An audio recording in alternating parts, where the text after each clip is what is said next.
Howdy,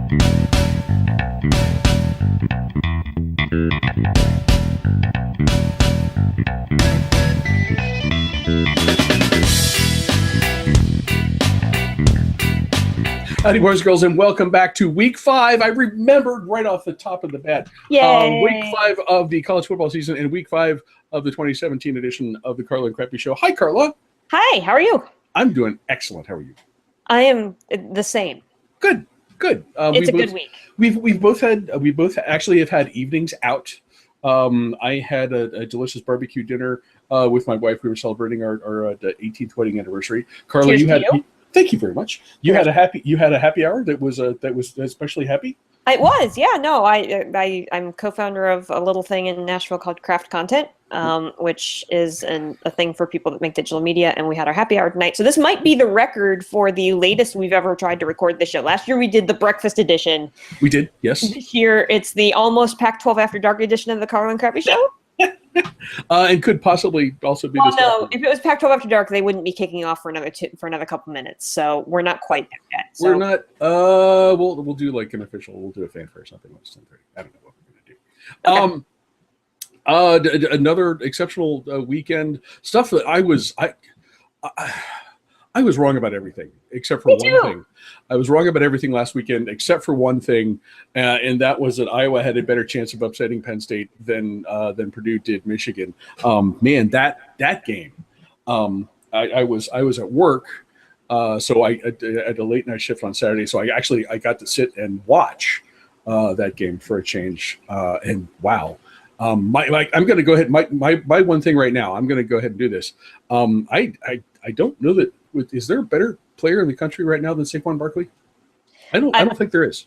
I'm not going to argue another way. I mean, and that was the shocking thing about that last play, right? And I mean, it was a beautiful setup because everybody was expecting Saquon to get the ball. Mm-hmm. And you know, that was just it's great throw from McSorley. And great play call, and that's what a great tailback does. Because I mean, whether or not he has the ball, he's going to draw the attention. Right. And that enables that sort of thing to happen. And he had the block that freed the receiver. Yep. I mean, exceptional game for him. Can you take another season where the Nittany Lions sort of start slow like that and have to come back in the second half? So here's the thing. So I actually really wasn't feeling all that well. We'd been outside all day on Saturday, and it was really hot in Nashville, and so I got a really bad sunburn. Yeah. And so I was exhausted sitting on the couch trying to watch this game. And not the best thing to watch when you're not feeling all that great, because it doesn't make you feel any better when you're in a game like that. No. So no. And then the other bad thing, my one big thing that I was going to take away from this weekend is the fact that it really, really sucks when Penn State and Florida are in close games at the exact same time when you're married to a Florida graduate. Because Florida and Kentucky, like literally, we were within about 30 seconds of each other in actual game time. I hadn't thought about that, but happening. And so we were flipping back and forth as quickly as possible, trying to get back and forth to see if both of our respective teams were going to win. And oh my gosh, what a stressful 15 minutes that was. Like, right. Yeah, I can. That would be nuts. And both teams won, thank God. You know, I mean, I don't have a rooting interest in Florida, Kentucky, but it's nice when my husband's happy. So okay. Sure. But yeah, just. Holy cow, college football on Saturday night for two games that really shouldn't have been that close, but they were. I mean, I expected Florida, Kentucky to be close, to be honest, because, you know, again, Florida's offense, abysmal. So I wasn't like, and Florida won that game because Kentucky's defense was just completely disheveled on the last play. I don't know if you saw that, but they only had 10 men on the field. Kentucky did twice during the play, and certainly, you know, for the last play, having 10 guys on the field, that's part of the problem. But there was another instance earlier in the game where they just completely forgot to cover the wide side receiver. Yeah. Hello.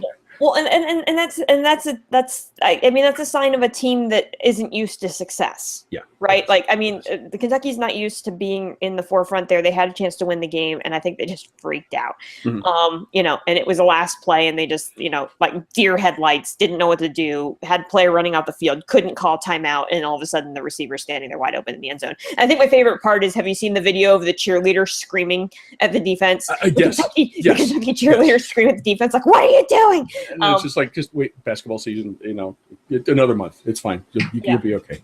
Yeah. But just what a ridiculous kind of, 20-minute stretch of flipping back and forth there. And I did not need that stress on Saturday night, but it was thankful that my Nittany Lions pulled it out, and we're on to another week. We'll see what happens. Do tell your husband I say congratulations. I don't think Kentucky's beaten Florida in football since the 1880s, something like that. Something like that. Yeah. No, it's been a very long time. Yes. Extending the streak. We have games this week. Certainly, we hope that they are as entertaining as the ones last week. And as we did a week ago, the feature that we debuted, and we are going to continue, AJ's Pac-12 After Dark breakdown. AJ has talked briefly about not one, not two, but 3 games, including what might be the absolute best matchup of the weekend. That is a Southern Cal at Washington State Friday night. I might even have to stay up and watch this one. AJ, take it away. Hey, everybody. It's time for your Pac-12 After Dark. It's your buddy AJ, official Pac-12 After Dark reporter for the Carla and Crappy show. We've got 2 nights this week of Pac-12 After Dark fun and mayhem. On Friday night, we've got USC, number 5 USC, traveling all the way up to the Palouse to play Washington State in Pullman. Washington State has looked stunningly good this year. They've shown a bit of a defense, which in previous years has not been the case. They've also thrown for a bazillion yards because they are a Mike Leach offense, and they will continue to throw for bazillions of yards. It doesn't matter what quarterback you put in, they will do well. That's a 10:30 kick Friday night on ESPN. You got to stay up and watch that one. Please, for the rest of that slate that night has Nebraska at Illinois. For the love of all that is good in football, please stay up and watch USC at Washington State so they will continue to play good games on television. Seriously, Nebraska at Illinois is going to be so bad. And then Saturday night, we've got a couple games. I'm going to preview 2.5 of them. Just the half you'll understand in a second. So Cal at Oregon, 10:30 p.m. on Fox Sports 1. That one's going to get super duper uber pointsy. Also, it's going to go for like 5 hours because there is no stopping a pass heavy offense from doing that. Oregon did not look so great. Against Arizona State. I thought they would smash Arizona State. They did not. The Sun Devils came fired up. Todd Graham gets to keep his job for another week. But, hey, here we are. By the way, that game was super fun. And if you follow me on Twitter, I will tell you that. Cal absolutely got destroyed by the fine folks at USC. So, could be a bit of a revenge spot for them. Northern Illinois at San Diego State. San Diego State survives a scare at Air Force, so we've got ourselves a nice fun game coming up in San Diego. Hopefully they can keep the lights on this time. That Northern Illinois team is not the great Northern Illinois teams of yore, but it is still a very good one. And that game should be super duper fun. That's on CBS Sports Network, so good luck finding that one. You should be able to do so, and if you're not, the internet is your friend. And finally, the half game I'm going to preview is Mountain West After Dark. Colorado State at Hawaii. Colorado State going to the Big Island, going to go see the fine folks in Honolulu. That is an 11:59 p.m. Eastern Time kick. You are an absolute savage and real Pac-12 After Dark fiend if you're picking up the Hawaii game. Also, I don't think that game's actually on television. I believe that's on the Oceanic pay-per-view. So really super good luck finding that one. This has been AJ talking about Pac-12 After Dark and Mountain West After Dark. And join me on Twitter at AJ Kofdick on Saturday night while I'll be tweeting till the very, very late hours about all of the fun that happens after dark. Bye. Awesome, AJ. Thank you very much. Carla, do you have any thoughts about, especially about Southern Cal at Wazoo? Yeah, I think AJ gets the best game of the week to talk about, right? Yeah. I mean that has the potential of being the most entertaining. I think what I'm most excited about in that game is the fact that it's in Pullman, and I mean, here's a USC team that can't play any defense against a Washington State team with a Mike Leach offense. Wacky things are going to happen in this game, and it would not stun me if Wazoo pulls this out. Because, I mean, like you said last week, we were wrong on everything. So what the heck, Cougars win? Anything could happen in this game. So, crazy. It really could, and I wasn't really prepared to make a pick on this, but my thought was. SC better show up and play defense, because if they get in a shootout in this game, it is not going to end well for the Trojans. We're going to talk a little bit later about the kind of coach Mike Leach is. But in this kind of situation, a night game, home game for the Cougars. A powerhouse team that isn't especially powerhouse on defense. This sets up pretty well for Washington State, so that could be a fun one to watch. We have games of our own to speak of, and including two that include teams that we were that I was horribly wrong about one and mildly wrong about this one. Number 24 number 24 Mississippi State at number 13 Auburn.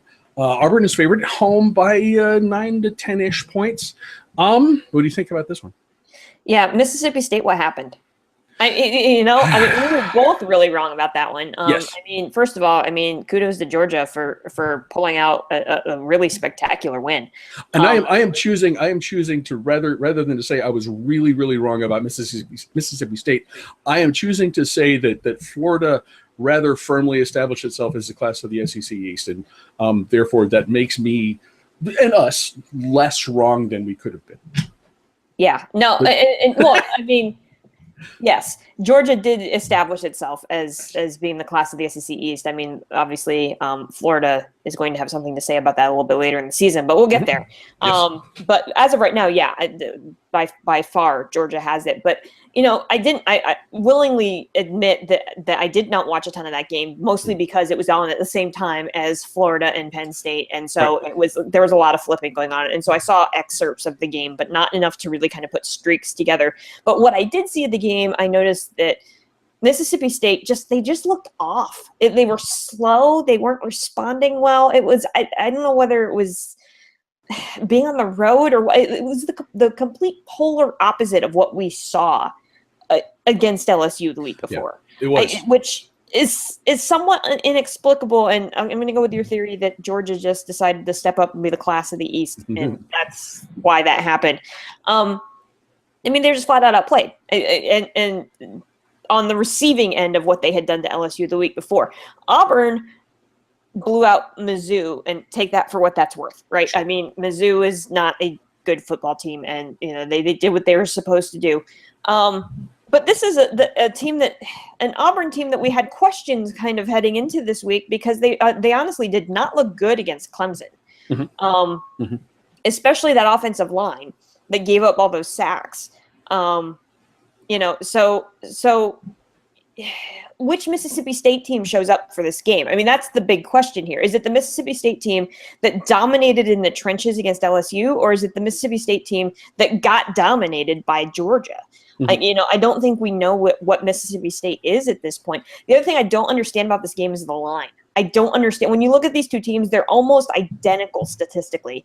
And the fact that that Auburn's favored by 9, that just doesn't make any sense. I think this game's going to be super close. I don't think either team's – it's going to be who's going to win that battle in the trenches. Yeah.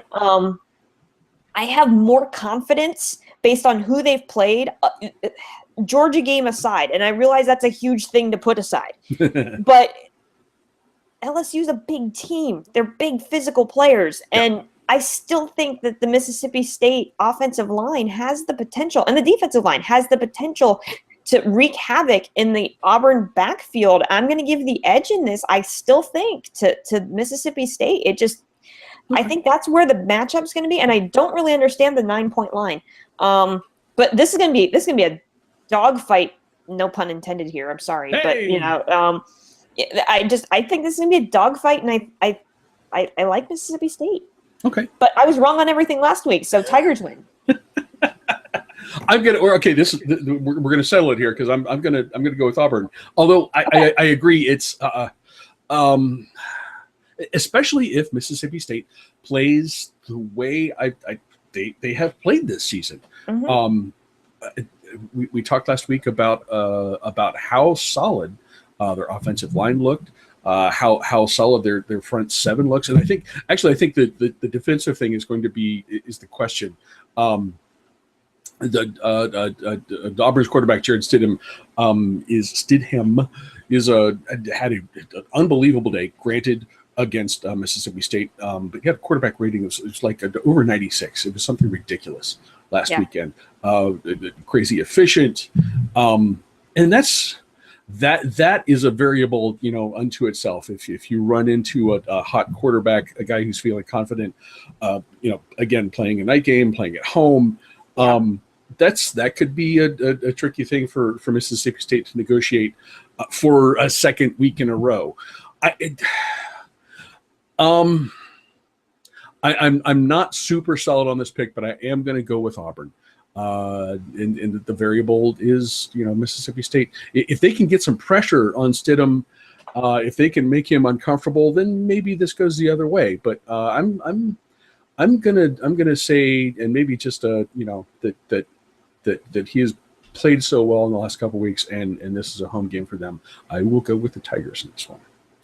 Okay. And then there's a team that I tried really hard and I can't come up with an excuse for this one. The Oklahoma State.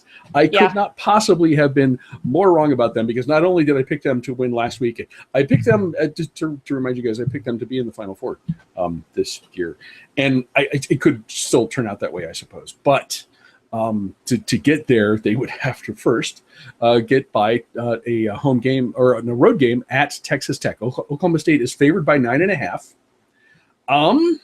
What do you think about this one? Another line head scratcher. Yeah. That's got to be closer than this, right? Because we got two fun and gun offenses here. Yeah. Quite literally in one case. It's one of these things that Oklahoma State was a total head scratcher last week, but where I think that broke down was the TCU defense. We said that there was an option, there was a possibility that the TCU defense could figure out a way to at least put a little bit of pressure to be able to slow down that air attack from Oklahoma State, that there would be a possibility that they could keep it close. And from what I could tell, I think that's kind of what happened, that it wasn't completely in sync. The other thing that I think really played a role last week was the 4 turnovers. Interesting statistic was that TCU dominated the clock. They ran 85 plays, held the ball for more than 39 minutes. That's a great way to shut an offense down. Just don't give them the football. That's right. Play keep away. And they did that effectively. But the interesting thing there is that even though TCU had the ball longer, Oklahoma State's offense still had more yards. They lost the game, but the Oklahoma State offense was able to put more yards. Now, what counts, right? The score counts. But I think the fact that they were still able to have that much offense, even in the losing effort, is an interesting thing to bring into play this week. Because TCU is riding high right now. Yeah. They went in last week. They beat Houston in Houston, ending their 16-game home win streak. So you have a really confident Texas Tech team. And then here's the other thing. Like they beat Arizona State in week 3. They had the bye week in between week 1 and week 2. So they went to Arizona State and won. And at first you're like, okay, yeah, whatever. It's Arizona State. This is an Arizona State team that beat Oregon last week. Right. So I think that Arizona State win looks better this week, knowing what they have done. And it may continue to look better depending on what Arizona State continues to do the rest of the year. But the thing that concerns me a little bit, and why I think Oklahoma State will rebound and win this game, is because of that Arizona State game. Texas Tech had a 21-7 lead at the end of the first quarter. They had the opportunity in that game to put that game away in the first half, and they didn't. They let Arizona State come back into that game to make it closer than it really should have been with the way that that the Red Raider offense was playing. And I think that's going to be what's going to make the difference here for Oklahoma State, is that if Texas Tech gets out big, I'm not sure they have the stamina to shut the door early enough to let a team that lost last week but had more yards. That just, all those things together add up to Oklahoma State could win this thing, but I still think 9 is too big of a line. I think these two teams are going to battle. I think playing at home in Lubbock is a big deal for Texas Tech, but I just like the longevity of Oklahoma State. But again, this is another one we were totally wrong last week. We could be totally wrong again, and then all of a sudden we've got TCU and Texas Tech battling for a big title. Our friends in Michigan could tell you about moving the ball without scoring. That's although after the quarterback switch last week, I haven't really checked what's going on up there this week, but after the quarterback switch, they did put some points on the board. So if O'Korn, I don't know if there's a controversy quarterback thing that Harbaugh has to deal with, but interesting thing to watch, certainly. I'm gonna pick against you again. Okay. And you mentioned TCU taking advantage of turnovers, as they did when they played in Stillwater last weekend. This is an interesting thing that I came across, and you brought this up. Texas Tech is second in the country in turnover margin right now. I'm to extrapolate. I'm gonna go with the notion that they're ball hawks, and if they're able to do that, if they're able to turn over Oklahoma State and then convert some of those takeaways, and we know about Texas Tech's offense, certainly. I think they were just shy of a 500 passing yards a game so far this season, and historically, it's just that is a crazy offense to try to keep up with. But again, you're playing at home, get a couple turnovers, convert those into points. That's a heartbreaker for a team that I would think had realistic national title aspirations, and now suddenly looking at getting beat for the second week in a row. That's a tough spot for Oklahoma State to be in. And the thing that I mentioned about Mike Leach and the kind of coach that he is, and I think Mike Gundy does the same thing.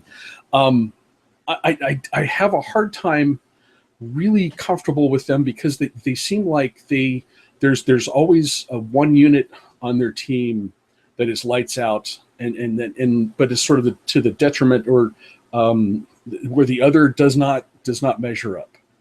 And Mike Gundy's, I'm speaking really, making in generalizations here, but if a Mike Gundy team can outscore everybody, that's fine. There are cats rolling around on the floor down here. But he's never been a guy, and Mike Leach is maybe the same way. They can win games. They can get to bowl games. Are they really going to compete on the national stage? And I'm not sure that's the case. This is a big thing for me to make a judgment about Mike Gundy based on one game that I picked incorrectly. So naturally, I'm bitter about it. But I think there's something to that. So I'm gonna go ahead and pick Texas Tech in this weekend's game, and I think that's I think they're going to find themselves in a similar situation than they did a week ago. It's the same argument that Nebraska fans made all the time about Bo Pelini, right? 9-4 Bo Pelini, same problem. Yes. Can they compete relevantly? I think that's a great analogy. There's that question of, if you're going to put all of your eggs in the passing basket, is that something that's, is that going to work on the national scale? Is it enough? Yeah. Right. Clemson last year had an exceptional offense and an exceptional defense. Yeah. They appear to still have both as they visit the number 12 Virginia Tech. Clemson, of course, is number 2 in the country right now. This line is probably closer. Clemson's favored by 7.5 points on the road at night at Virginia Tech, with an Enter Sandman and all that stuff going on. What do you think about this one? strange things happen at dark in Blacksburg, Virginia, don't they? Yes, they do. Yes, they do. Which makes this one a must-watch in my book. Mostly because, I mean, in theory, on paper, anyways, these two teams are very even statistically. They've put up about the same offensive numbers. They've allowed about the same number of points. They've scored about the same number of points every game. So it looks like on paper that that they're pretty equal here. Difference being level of competition that they've played, right? I mean, Clemson already has wins over two top 15 opponents, and Virginia Tech not so much, right? But this is, I mean, Justin Fuente has done a really nice job there. I mean, he's really kind of put an offense in that works, and the defense is playing really well. This is a team that feels like they can go in and knock off a Clemson team. The one thing that I would say though is watch the Louisville tape. Right. I mean, like, like this is the same kind of situation here where they're coming in saying, yeah, we can knock off the presumed at this point after Florida State kind of fell off the map last week, presumed ACC champion at this point. And I mean, who else now that Louisville's they've beaten Louisville. Who else is going to beat them? Virginia Tech might be the last hope if somebody other than Clemson is going to win the ACC. It's just, I like it playing. I like them playing at home. I think I think they're going to make it really, really interesting. I still just feel like this Virginia Tech team really hasn't. We don't know who Virginia Tech is because they've beaten up on inferior opponents other than West Virginia. I mean, West Virginia is in the national. Sure. I mean, they're relevant, but that's a different offense, different defense. They've not seen anything like Clemson yet this year, and I think they'll keep it close early. But I just like this Clemson team. I think it's made up really well. I think the offense is rolling in a nice direction. So I'm going to say Clemson wins again with the line. It's weird. Like, this is a game that I think Clemson could pull away late in this game. But yet, out of all the games we've talked about, this is the game with the closest line. That just doesn't. Yeah. I don't know. That just doesn't make sense to me. But yeah, I think the Tigers keep rolling. But I think this is a game that, I mean, like I said, it's night in Blacksburg. Crazy things happen. Yeah, absolutely. And that's the biggest reason why I would hesitate on this game at all. We have spoken at length over the years about Clemsoning. Yeah. And this is not a Clemsoning situation. No. I don't think. Is this a good team? This is a Clemsoning situation. We can start like a Clemsoning alert, and maybe over the next 3 weeks, because they have Syracuse, Wake Forest, and Georgia Tech, and especially Georgia Tech. Georgia Tech is a classic Clemsoning. That's a tricky game. So we may talk at greater length about Clemsoning in the weeks to come, but this is not a Clemsoning situation. And just to remind everybody of the misery that I experienced, on New Year's Eve last year, that's still, that defense is still just absolutely beastly. Kelly Bryant is exceeding expectations. Yes. So I'm in this instance. Playing at Virginia Tech at night is a tricky thing, but I'm confident that Dabo has the attention of his guys this week, and whether or not that happens in the next couple of weeks, we'll see. But a touchdown win by Clemson, I think, feels kind of right for this one. Guys, that's our games for this week. Thank you to AJ for your contributions once again, and for staying up on behalf of old folks like me. And I tried real hard again to stay up because there were good games last week, and I failed. I was up because I had to, because I was at work. So okay. I don't know that counts. This weekend, SC in Washington State, I made make an exception for that one. I can always take a nap earlier, so that's fine. And Carla, thank you once again. Yep, thank you as always. This is I hope this was as close to you, as happy as your happy hour was. It was. Okay. Now here's hoping that our results are as happy as the happy hour was. That would be okay too. And guys, thank you once again for watching. We will talk to you again next week.